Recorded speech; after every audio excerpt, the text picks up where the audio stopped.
meminta Nafisah binti Munyah. Nafisah binti Munyah. Apa yang diminta? Meminta Nafisah binti Munyah ini untuk PDKT.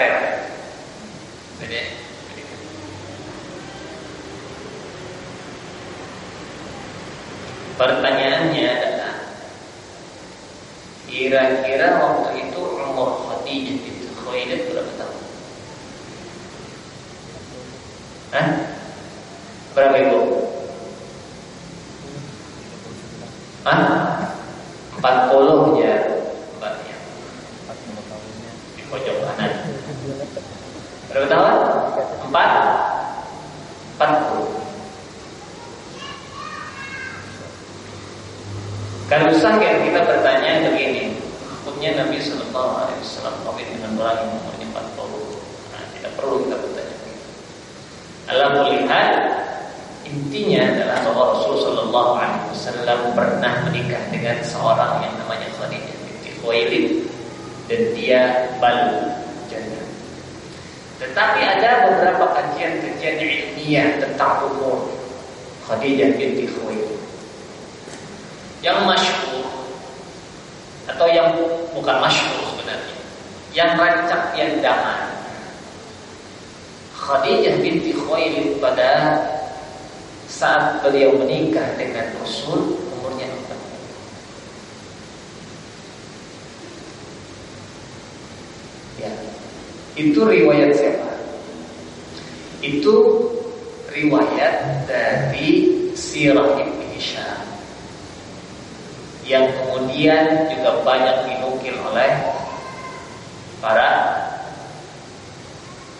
penulis-penulis sirah Nabawi. Begitu juga Ibnu Sa'ad dalam Tabaqat Al-Kubra meriwayatkan dari Al-Waqidi. Al-Waqidi ini alim ulama. Wa tazawwajaha Rasulullah sallallahu alaihi wasallam wa huwa ibnu 25 sana wa Khadijah yawma idin bintu 40 sana. Wulidat qabla al-fil bi 15 sana. Riwayat dari Al-Waqidi, tabaqat Ibnu Sa'ad. Ini salah satu ummahat al-kutub, rujukan utama sirah. Itu di antaranya Tabaqat al-Kubra punya Ibnu Sa'ad. Disebutkan Rasul menikahi Khadijah umurnya 25 tahun, sementara Khadijah 40 tahun. Ya. Khadijah lahir 15 tahun sebelum tahun fil. Ini riwayat yang pertama. Terdapat riwayat yang berbeda dengan keterangan dari Al-Waqidi. Al-Hakim dengan sanadnya meriwayatkan dari Muhammad bin Ishaq, beliau mengatakan wa kana laha yaum tazawwujiha 28 sana. Hari pernikahan Khadijah beliau berusia 28 tahun. 28 tahun.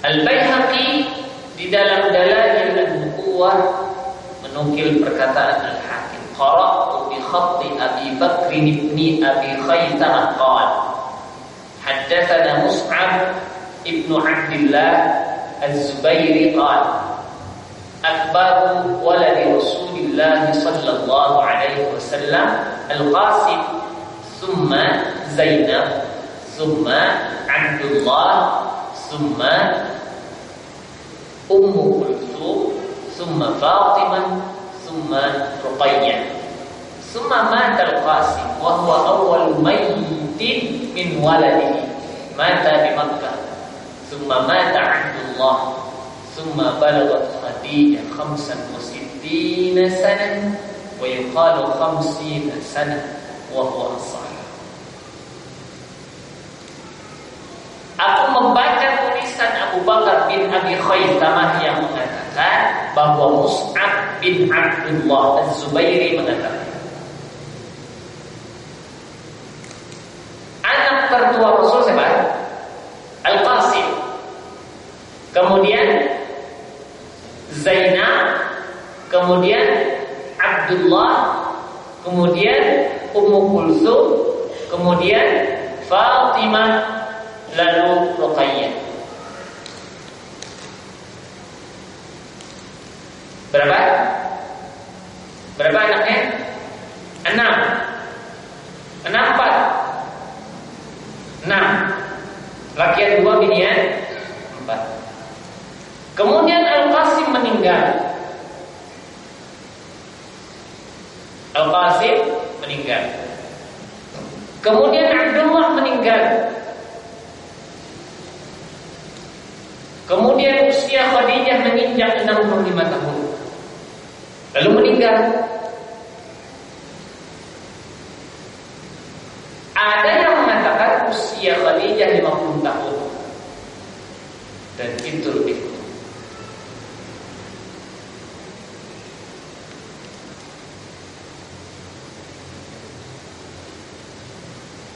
Apa hubungannya ini? Ada hubungannya. Kalau kita hendak begitu, Rasul sallallahu alaihi wasallam atau Khadijah kalau umurnya 40 tahun, berarti kalau meninggalnya umur 65 tahun. 65 tahun berarti hidupnya bersama Rasul berapa? 15 tahun. 15 tahun. Paham? 15 tahun. Kira-kira saja. Kira-kira dimulai kira-kira. Terakhir melahirkannya usia berapa tahun?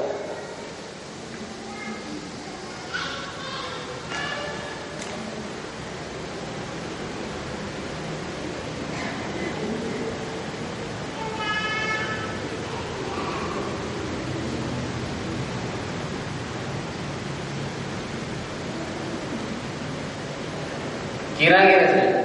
Atau yang wajar saja. Orang terakhir melahirkan usia berapa tahun? 45.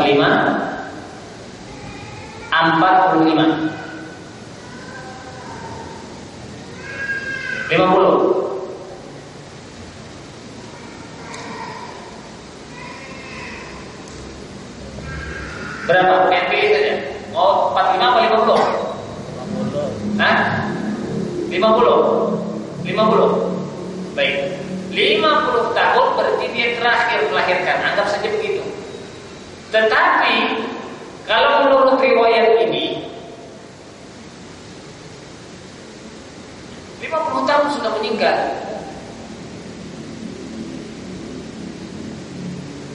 Dan menurut Imam Al-Baihaqi ini yang lebih kuat.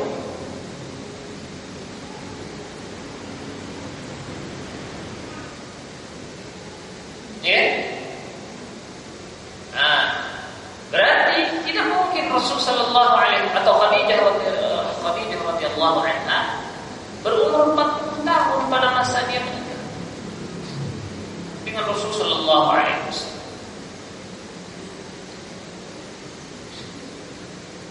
Makanya perbedaan riwayat ini kemudian pada akhirnya ada proses at-tarjih wal marjuh. Nah, sebagian ulama termasuk dosen saya itu lebih mentarjih pendapat yang mengatakan bahwa Rasul sallallahu alaihi wasallam menikahi Khadijah pada waktu itu usianya 25 atau 28 tahun.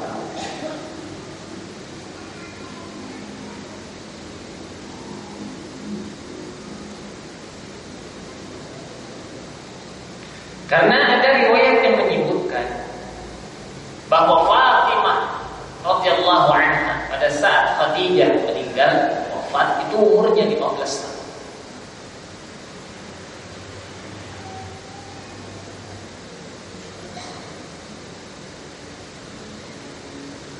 Ya, Allahu a'lam bishawab. Lalu yang mentarjih, yang menguatkan pendapat bahwa Khadijah pada waktu itu berusia 40 tahun karena ini.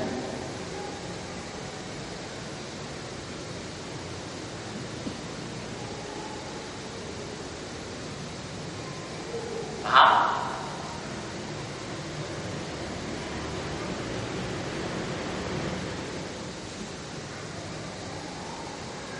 Tapi ini pendapat.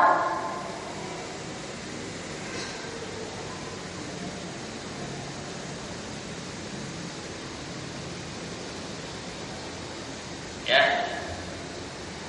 Jadi perbedaan pendapat 40 tahun dengan 25 atau 28 tahun ini sebenarnya di dalam kajian sirah itu menjadi sebuah dinamika dan masing-masing memiliki alur tarjihnya. Misalnya Ibnu Katsir dalam Al-Bidayah wa Nihayah dia lebih menguatkan pendapat yang 25 atau 28 tahun. Kenapa? Karena Al-Waqidi adalah orang yang riwayatnya tidak bisa diterima. Misalnya begitu.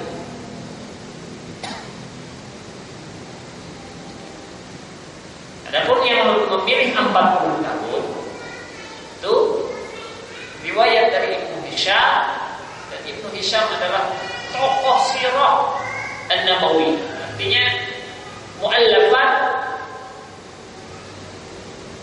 karya Ibnu Hisham itu adalah rujukan utama di dalam sirah Nabawiyah, meskipun ada rujukan-rujukan yang lain seperti yang disebutkan tadi, seperti At-Tabaqat Ibnu Sa'ad atau At-Tabaqat Al-Kubra punya Ibnu Sa'ad.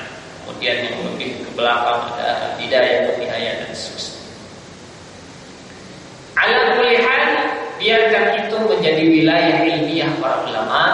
Intinya Rasul sallallahu alaihi wasallam pernah menikah dengan seorang yang namanya Khadijah binti Khuwailid, salah seorang wanita. Kalau dalam sirah memang disebutkan dia ini adalah orang mulia, cantik juga.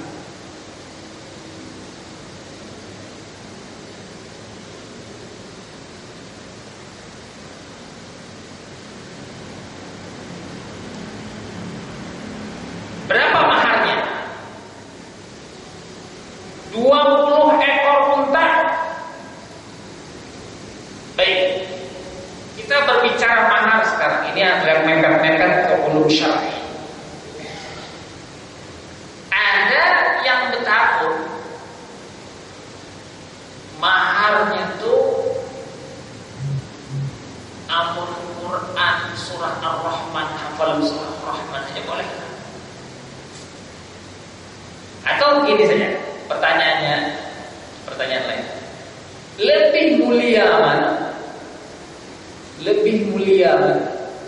Menikah dengan seseorang itu dengan maharnya hafalan Quran surah tertentu, atau dengan harta bil ain, ada zakatnya, saya emas 10 gram, lebih mulia mana?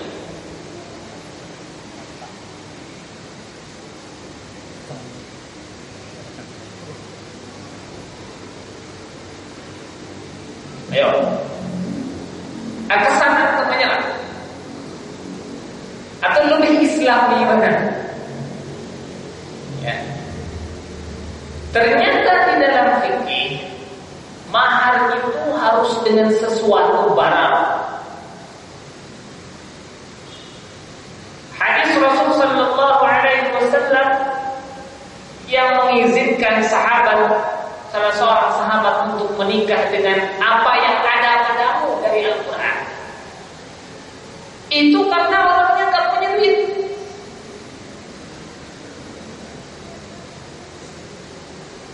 Jadi akhwat tidak perlu merasa bangga dengan seorang laki-laki yang hanya masih mahar surah Ar-Rahman.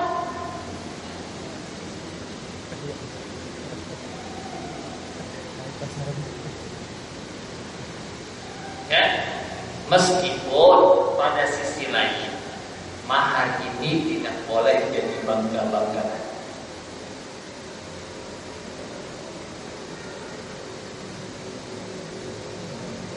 Ya,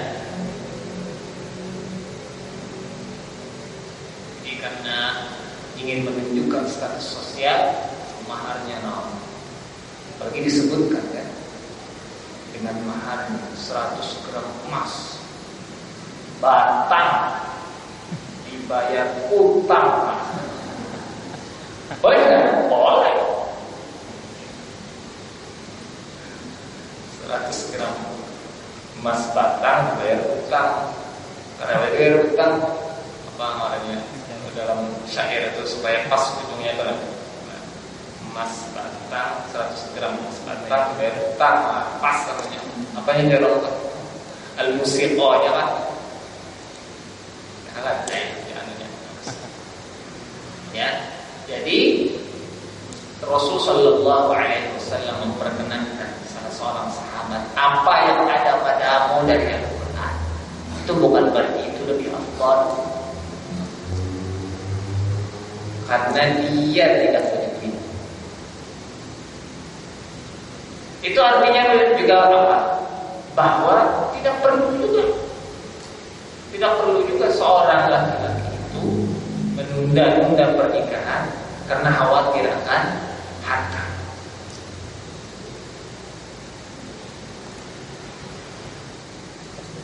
Baik, ya. Jadi berapa maharnya Rasul sallallahu alaihi wasallam? 20 ekor unta. Ada yang panitia kurban dari kampungnya. Nah, panitia kurban di kampungnya sapi rata-rata sekarang 14, 15, terganal-ganal. Kalau yang sapi limusin di atas 30, ya. Anggap saja satu ekor unta itu 30 kali 20 berapa maharnya?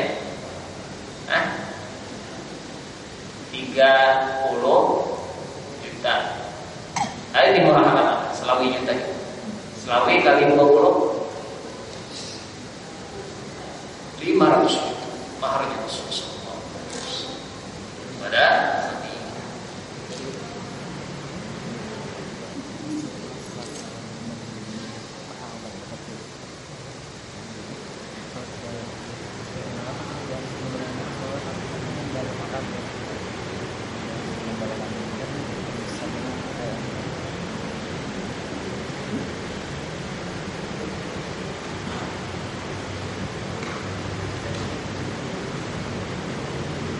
Baik, sampai di sini ada yang bertanya?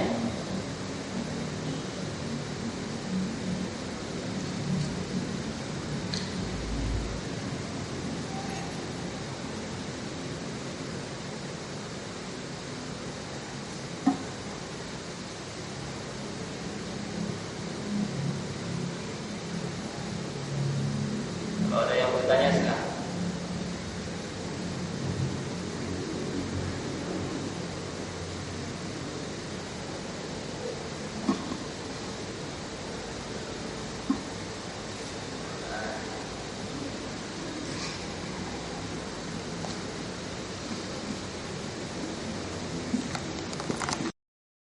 Pada usia Rasul sallallahu alaihi wasallam 35 tahun, ada sebuah peristiwa yang juga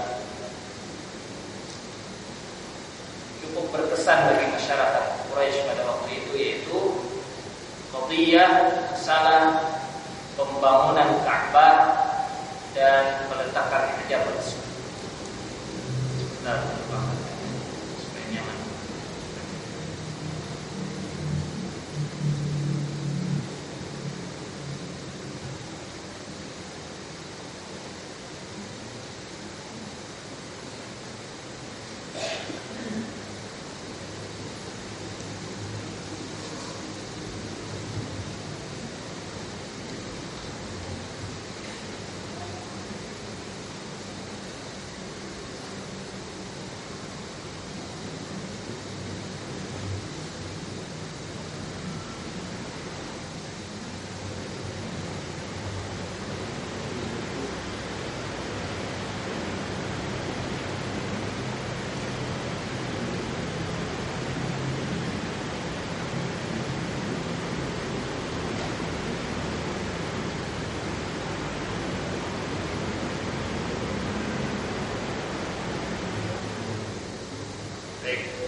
Bina'ul Ka'bah wa qadiyatut tahkim.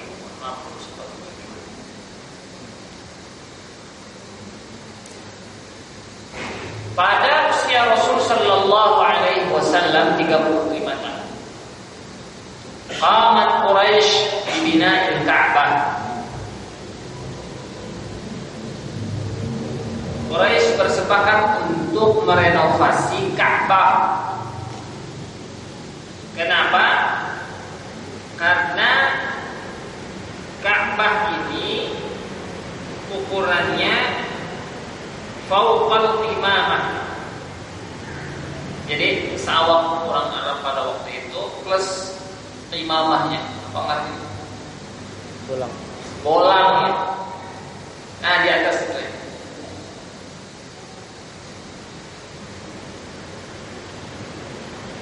Ada batap. Tingginya kurang lebih tis'atu adru' min ahli Ismail alaihissalam. Mulai zaman Ismail 9 hasta. Ini mengakibatkan ada atap ini. Rendahnya berarti rendah. Tinggi setinggi manusia, setinggi 9 hasta.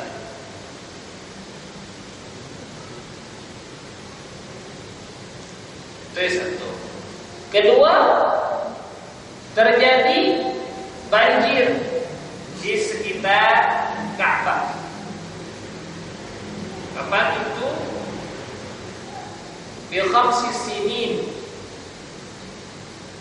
5 tahun kurang lebih sebelum kenabian. Nah, berarti kira-kira usia Rasul 35.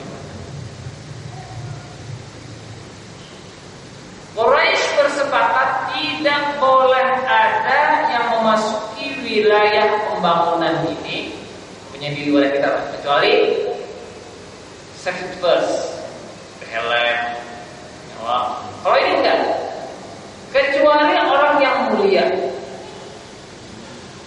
Illa thayyiban, fala yadkhuluna fiha. Tidak ada yang masuk kecuali orang-orang yang baik.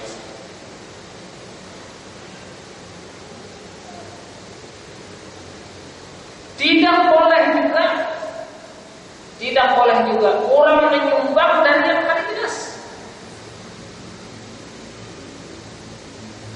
Oleh karenanya tidak ada sumbangan pembangunan Ka'bah pada waktu itu dari hasil-hasil seperti riba. Jadi riba itu sudah ada pada masa jahiliyah. Tapi Quraisy sendiri tidak mau menerima hasil dari hubungan dagang yang di situ terdapat unsur.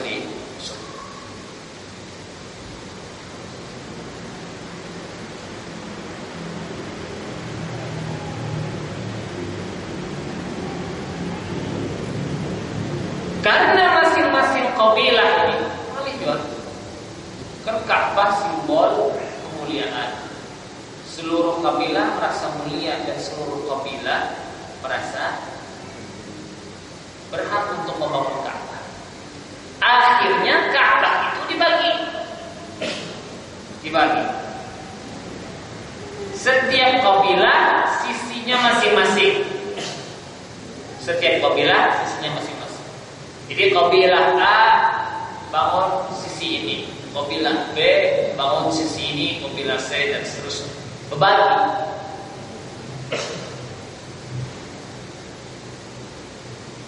Sampai pada qadiyah masalah menaruh ma'andat atau memulingkan Hajarul Aswad. Nanti sebenarnya sudah merasa baik kalau ada solusinya, berbagi sisi ini kabilah. Ini Hajarul Aswad. Siapa yang berhak untuk menaruhnya? Karena sebenarnya merasa mulia, kabilahnya adalah kabilah yang terbaik.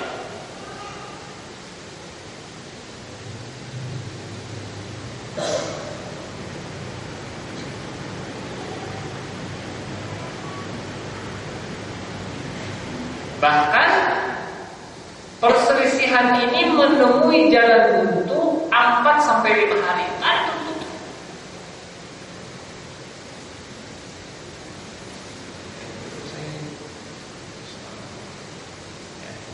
Empat 5 hari kadang buntu. Kemudian Rasul Sallallahu Alaihi Wasallam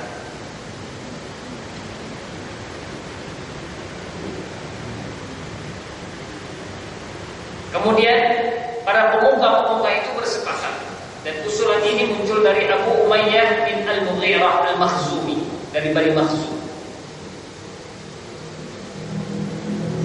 Apa usulannya? Usulannya siapapun yang pertama kali masuk lewat pintu masjid, dialah yang menaruh.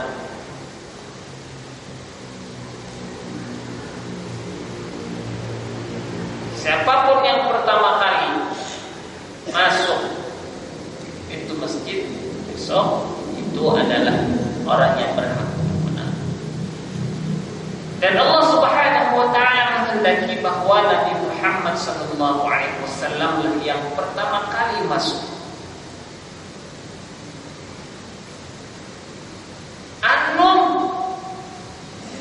Masih 35 tahun. 35 tahun. Pikir saudara. Ini sama pikir. Kira-kira ada orang tua tokoh. Dapat kalah dengan makanya ada 5 tahun.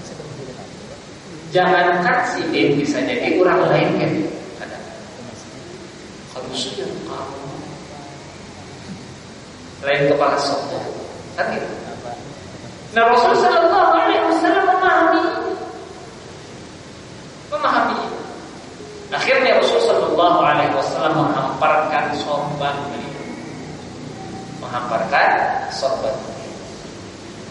Tempat Hajarul Aswad itu kan di Mekah, ya kalau ditempatkan pada tempat. Hajarul Aswad itu diandak di sorban beliau. Lalu seluruh pemuka kabilah disuruh mengangkat dengan sorban itu, masing-masing mengikuti sorban. Sampai di sudut Hajarul Aswad, baru Nabi Sallallahu Alaihi Wasallam menaruhnya dia di syarifah dengan tangannya yang mulia pada tempatnya yang asal. Maka kemudian tatkala mengetahui itu, para pemuka Quraisy dan wal amin, inilah orang yang percaya itu. Jadi lebih masyhur ke penerimaan masyarakat kepada Muhammad SAW setelah peristiwa itu begitu besar kepada kita Rasul Sallallahu Alaihi Wasallam. Dan peristiwa ini adalah peristiwa yang menjadikan yang menjadi titik temu. Jadi titik temu setelah perselisihan antara pemuka Quraisy pada waktu itu. Jadi kalau Rasulullah Sallallahu Alaihi Wasallam langsung mengambil Hajarul Aswad dari tempat penyimpanannya dan menaruhnya kembali, sah saja. Karena itu yang sudah disepakati. Tapi Rasulullah Sallallahu Alaihi Wasallam ingin iqna' semuanya, ingin memuaskan semuanya, ingin meminimalkan perselisihan antara pemuka-pemuka kabilah pada waktu itu. Baik, peristiwa ini juga menjadi tolak ukur penilaian masyarakat Quraisy dan Mekah secara umum pada Rasulullah Sallallahu Alaihi Wasallam. Wasarat al-Ka'bah ba'da intihaiha zat syakl murabba' taqriban.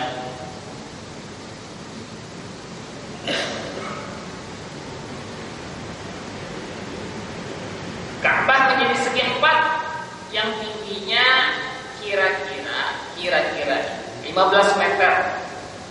Panjang sisinya wa tulu dhal'iha alladhi fihi al-hajar al-aswad wal muqabil lahu 10 meter.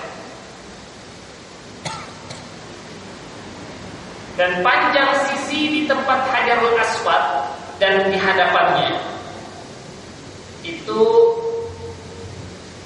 kurang lebih 10 meter. Hajar Aswad sendiri itu diandak di ketinggian 1,5 meter dari lantai. 1,5 meter dari lantai. Hanya kawannya kecil. Ada pintunya 2 meter dari permukaan tanah. Jadi pintu, kalian pernah melihat Ka'bah kan? Di TV. Nah, pintu Ka'bah itu di bawahnya apa? Nah, bainal hajari, antara hajar dan pintu Ka'bah itu apa? Multazam. Nah, jadi ya orang bergantung begini, misalnya pelempah begini, ya. Di multazam itu begitu cara berdoanya. Nah itu. Jadi di bawah pintu masih bisa berlempah karena 2 meter.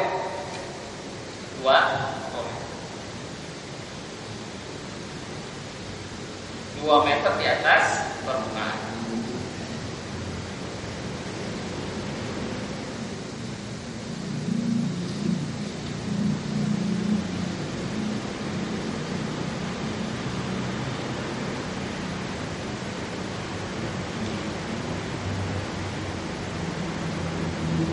Baik, sampai di sini ada yang ditanyakan?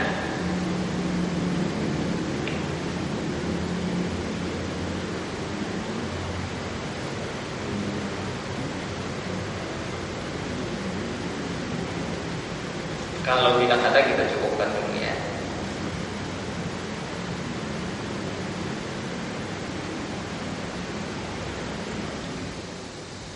Jadi sisi-sisi kemuliaan Rasulullah SAW ini terus terlihat, mulai dari harful fijar, kemudian ilmul futul, kemudian masalah menaruh hajarul aswad dan lain-lain. Bahkan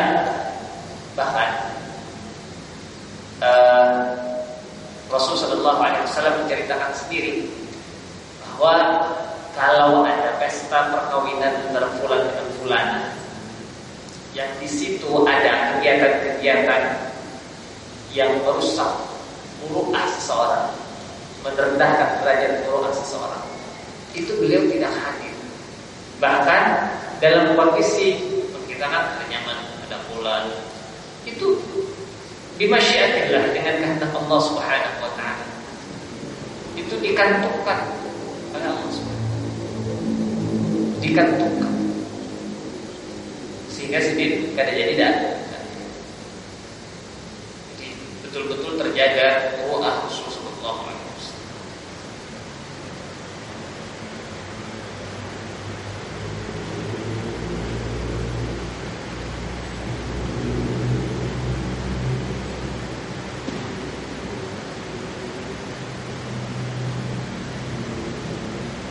Nah, dalam proses pembangunan Ka'bah itu Rasul Sallallahu Alaihi Wasallam juga ikut, dan bersama pamannya Abbas bin Abdul Muttalib. Ada sebuah peristiwa ketika pembangunan Ka'bah. Dan Abbas bin Abdul Muttalib, oleh Muhammad, ponakan angkat jubah. Jadi jubah kan, angkat supaya kalian tahu lihat, diangkat Rasulullah SAW.